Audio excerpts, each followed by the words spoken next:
Okay, so magandang hapon po. So papunta po ako ngayon sa Fiesta. Yes po mga koys.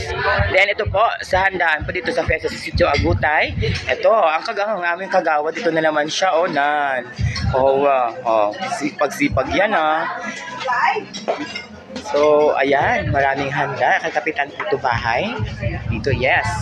At ito po yun, mga tao dito. Sige, ayan po sila.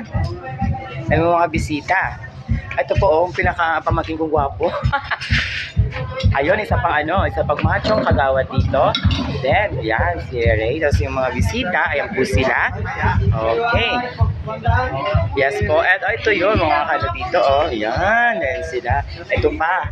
Ayan. Then, ang pinakamagandang bisita dito ngayon is po, ito po siya. So, ayan, si Amor. Ayan po, ito yung pinakamataling na kaibigan ko yan dati pa nung mga kabataan.